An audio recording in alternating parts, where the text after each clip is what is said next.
Teithio dros ei llwybrau a thaim o'i hyd.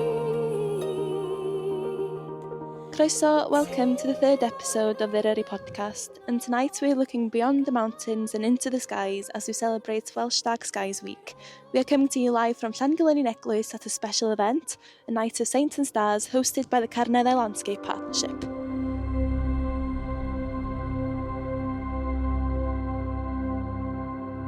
Eryri's dark skies are some of the most spectacular in the UK, but they need our protection, and in this episode we'll explore why darkness matters, how it connects to the landscape's history, as well as what we can do to preserve it.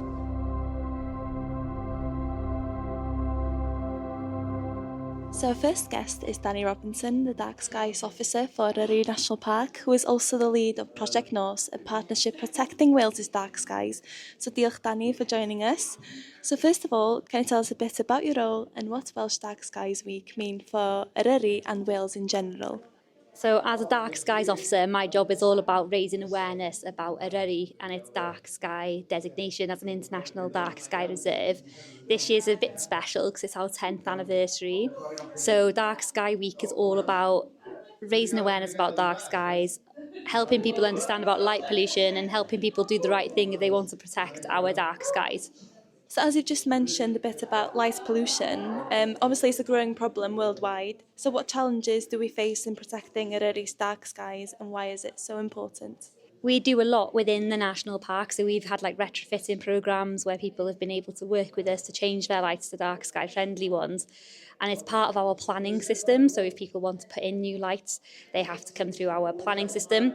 Unfortunately, we can't do much about lights that are outside our boundary, and light pollution travels far outside its intended source, so we can get impacted by light pollution from like Caernarfon, Bangor, Llanberis, places that are outside the national parks. That's probably the biggest challenge, and it's really important that we do keep our skies dark because only 98% of people in the UK are living under light polluted skies, so around 2% of people are very lucky to have dark skies, and a lot of that 2% are people who live in Eryri or within North Wales. So it's really important for human health, and it's also really important for our biodiversity that we keep our natural darkness. And of course, events like tonight gives people a chance to experience a truly dark sky. And what do you hope the attendees will take away from this event and similar events that you're hosting throughout the week and throughout the year?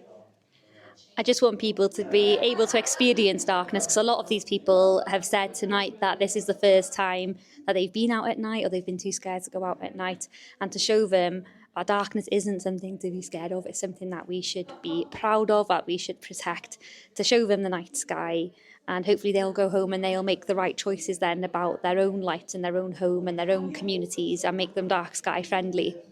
After seeing the magic of the dark sky, it's impossible to not care about protecting it and so on. So darkness, as you've just mentioned, isn't just important for stargazing, it's also vital for wildlife too. So can you share an example of how Eryri's nocturnal animals depend on the night? Over 60% of our biodiversity depends on natural darkness, because animals all evolved like we did to respond to natural lighting cues, so things like the sun, the moon, the stars, and it's only really recently, so the last 100 years, that we've had electric light. So it's not just nocturnal species, it's species that are diurnal, so ones that are active in the day as well. They all can be really impacted by light pollution because it can change their behaviour, it can change their breeding cycles, it can affect how they forage or how they find food, and it can have disastrous consequences for our wildlife. But a good example is in a place in Capel Cerrig where we recently did some work. There was barely any nocturnal wildlife around. There was a couple of pipistrelle bats and that's it. But after we did a big lighting retrofit there, they've now got over 200 bats at the site, which they love because their visitors get to experience nighttime wildlife. And there's other stuff like pine marten, and also it's much healthier for migratory birds as well. And recently, the Welsh Government has just released new guidance to help protect our dark skies. Can you tell us a bit about what this means for places like Eryri and how it might help tackle light pollution across Wales? The guidance for conservation of dark skies was massive for us because it's the first time anybody's taken any steps in the UK to try and get some proper policy and guidelines in place that people can follow. So this will really help people who work in the planning authorities, people who are architects and designers, and other people who work within this realm to try and do the right thing when it comes to light pollution and to make sure as many places as possible in Wales are dark sky friendly. It's also the first time that any of this is applied outside of designated landscapes, so outside national parks and our national landscapes.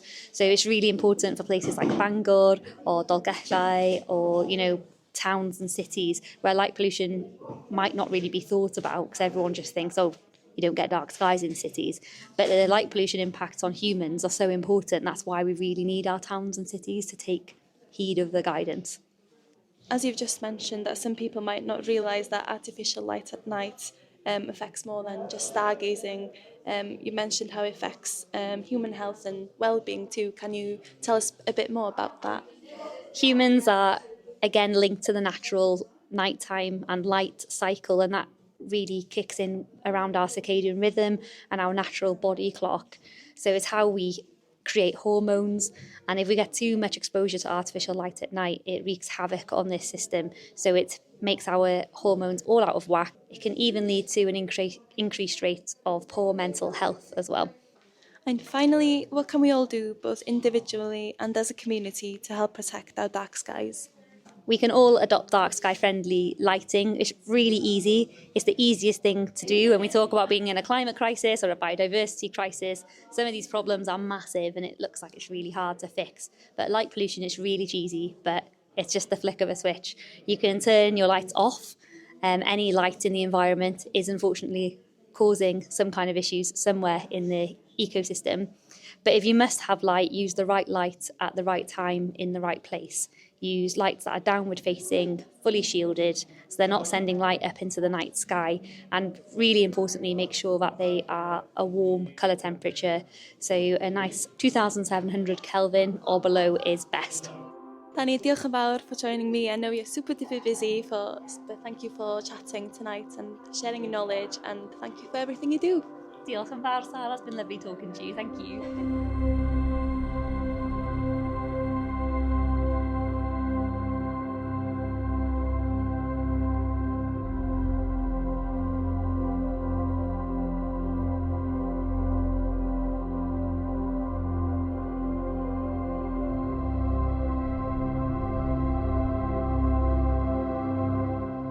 Next up, I'm joined by Sophie Davis, who works closely with local communities in the Carneddau to help them connect with the landscape. Sophie, thank you for taking the time to chat with me today. Could you start by telling us a bit about your role for the Carneddau Landscape Partnership? So, hello, my name is Sophie. So I am a community engagement officer for the north of the Carneddau area. So I connect people to the landscape throughout a various amount of projects and partners that we work with. Amazing. So what's happening tonight? What have you got planned for the attendees? So this evening we're all heading up to Llangollen Old Church, which is the second oldest church in Wales, and this church is in the heart of the Carneddau above Llangollen, and we're bringing everybody here this evening for a lovely evening of just connecting to the landscape and connecting to our dark skies as well, as they are a vital part of who we are as Cymru. And we also got a musician here, Gwilym Bowen Rhys, who's singing Welsh folk for us as well, and we're just going to have a lovely evening of everybody coming together, learning about local history, being together in the way our ancestors would have been under the night sky, and just having an amazing time. So this event is all about bringing people out to experience the Carneddau by night. How do you think that seeing the landscape in the dark changes their perspective? I think it makes the world feel a lot smaller. I think it's the kind of same feeling as when you're kind of maybe floating in the sea and you just have no other thoughts. You feel so small, and to be part of this is just so significant in the place we are in as well. I think it really does give a different perspective on life and the way our ancestors had lived and worked in this land, that they used the stars, they used these as guides, and they used them as changes in the seasons. And unfortunately it has been lost. So just kind of going back to those traditional times and seeing how we would have been living it really is special. So I think people would see that really differently, and hopefully brings them a sense of comfort and a sense of ancestral home. I know you've previously hosted Dark Skies events with the Carnella Landscape Partnership. So, what are some of the most memorable reactions you've seen from the attendees when seeing the night in a different light, I guess? I think once Danny brings out her huge laser and can point out stars and actually start naming things and naming stories. I mean, we are a traditional oral history country.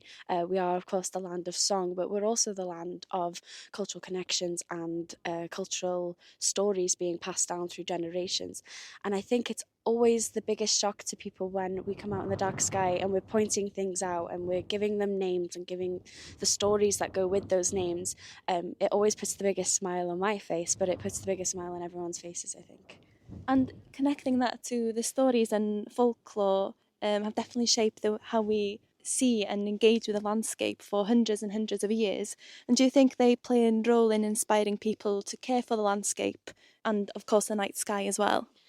Yes, absolutely. Every person we speak to has a better understanding and a greater respect and experience of the dark sky. And everybody we speak to, I think, just has that kind of revelation and has that thoughts process, because it's nobody's fault. If we aren't taught these things and if we don't preserve these things, then it's that one famous quote, isn't it? You can't protect what you don't know. And I think just throughout more education and more walks like this and more connecting people to the dark skies, you're going to have that change of light pollution policies. You're going to have that change of people understanding the environment that they're in and just learning to appreciate it more as well.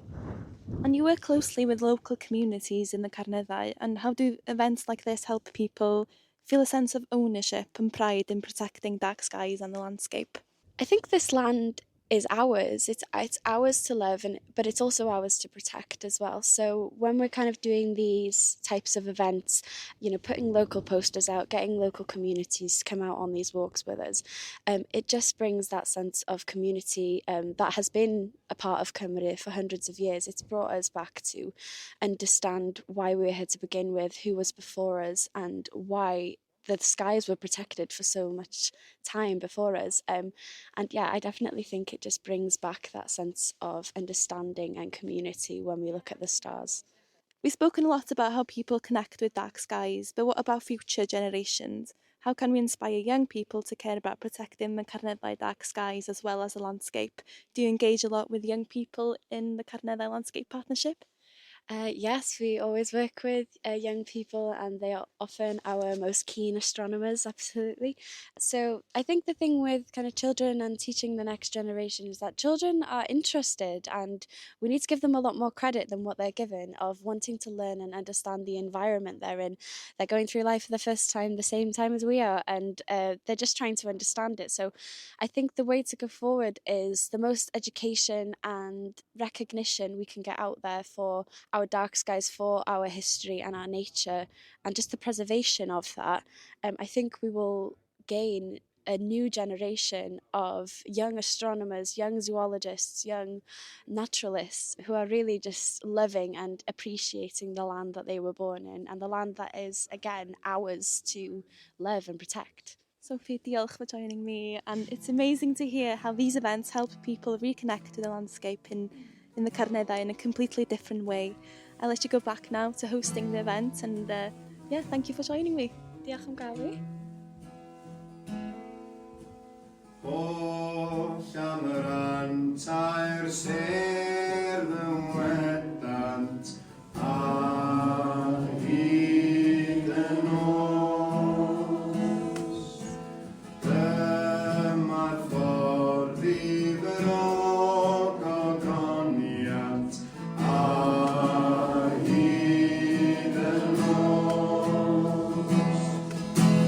Golau arall i'w tywyllwch i arddangos gwir brydferthwch. So our final guest is Reverend Errol Parry, who has a deep connection to Eglwys Llangolynnin and its history. Eryl, diolch yn fawr for joining us. Diolch. Could you introduce yourself and explain a bit more to the listeners your connection to Eglwys Llangollen? My name is Errol Parry, and I'm what the church in Wales calls a pioneer priest.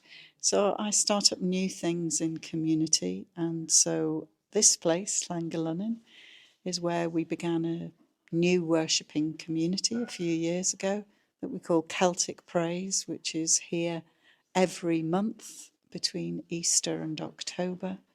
And I also run a contemplative walking church called Worship in the Wild, which has a sense of pilgrimage about it. This is a very, very special place for me because I was ordained as a priest here in 2020. It would normally be a service that would be held with grand processions in the cathedral, but because we had COVID, the pandemic, the bishop came on pilgrimage here with me and a few others, and in the intimacy of my special place. And I know it's a special place to lots of people, but a few of us gathered here and I was ordained here in my walking boots. And I can't think of a more suitable place for me to have that happen. So first of all, Eglwys Llangollen has been a place of pilgrimage for hundreds of years. Can you tell us a little bit about its history and its significance? So Saint Columcille was here in the 6th century. So he's one of that raft of Celtic saints that are honoured really on the North Wales Pilgrim Way. So that's a pilgrim route that starts in Holywell and goes all the way down, 133 miles, I think that is, from Holywell down to Ynysentlley, down to Bardsey. And it takes in some of the places where there were Celtic saints in the 6th century who built what they called a class, C-L-A-S, a class, which was an early religious community, a little bit like a monastery, you would say, but run in very much in a non-hierarchical way, even though they would have an abbot. But it was a much more shared endeavour in a class and a centre of prayer and learning. And so Sant Columcille was here. You had his brother, Ruchwyn, in Llanruchwyn, just above Trefrw in the Conwy Valley. But then the pilgrim way takes in places like Clynnog Fawr, where St Beino was, down to Aberdaron, St Owen, and of course St Cadfan, who founded the monastery on Bardsey itself. So this is a place on that route, and there's now such an interest in pilgrimage. We love to welcome pilgrims here. Oh, that's amazing. And of course, that pilgrimage is more about than just reaching a destination. It's about the journey itself. So do you think experiencing the Carneddau by night under the stars could be a kind of spiritual journey in itself? Completely. I think being able to enjoy the stars here gives you that real sense of awe and wonder. The same night sky that Sant Columcille would have looked at. I can't quite wrap my head around that, if I'm honest, that we're looking at the same stars. And in those early medieval times, they would have read the stars through that spiritual and symbolic lens. Of course, they had stories in the Bible, like the Magi, who saw a spiritual significance in the sky. But I think they would have seen the universe as a reflection of the glory of God, the Creator, and that sense of awe and wonder. A God who could make universes and could make something so divinely beautiful as the stars, would name the stars. It says in Psalm 147 that our Creator, names the stars. Makes you feel that you've got a personal relationship with this. So I think pilgrimage coming here can be a journey of the heart. It's not just about absorbing facts and learning about things. It's much more a journey of the heart that you learn about yourself. I think when you strip things back, you're in a place that hasn't got any electricity. You're here with others. You're enjoying some kind of sense of community, I think, as you do on pilgrimage, and you walk alongside one another. And then you can look at the stars together and just get that sense of the timeless nature of the place. It's fantastic. And in tonight's event, the Night of Saints and Stars, which blends history and astronomy, do you think that early Christian communities here in Wales might have looked at the stars for meaning? Yes, absolutely. If you look at some of the really early Celtic texts, there's a book compiled in the 19th century. There's a book called Carmina Gadelica, which is a collection of really early Hebridean the Scottish Highlands and Hebridean prayer and poetry. You can see there, and you get an insight really into a spirituality that marks the seasons, that God is in everything and everything that you do. You know, that there was huge amounts of blessings, the blessing of the hearth and the home and the cows and the coming out and going in, and also creation itself, the stars, the celestial perspective and the eternal. And when life is hard, it's rural, you can't be surprised that there are lots of prayers there for protection as well. So I think, you know, when we look to being in a place where hundreds of years of prayer has been, that's open to the elements in the way that this is, it's on a hilltop, you can hear the wind battering. There's something really solid about this stone building that's been here since the 12th century. And we can look back and say that actually our world now needs just as much protection as it did back then. But of course their perspective was different, and yet somehow we're deeply connected.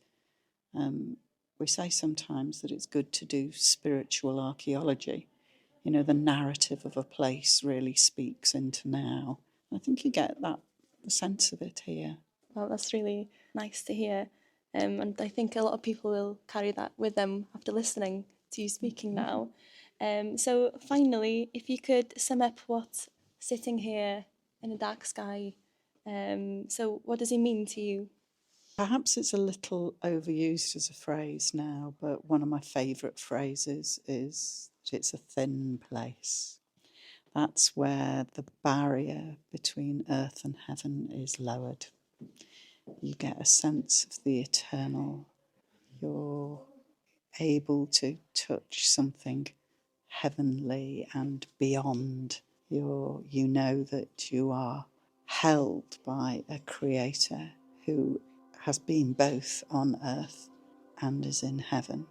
And a night like tonight, I think, gives you a sense of thinness of place.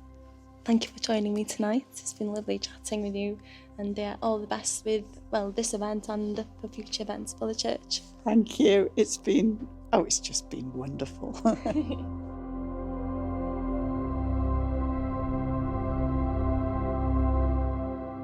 As the stars continue to shine above Llangollen Eglwys, we are reminded of the deep connections between landscape, history and the cosmos.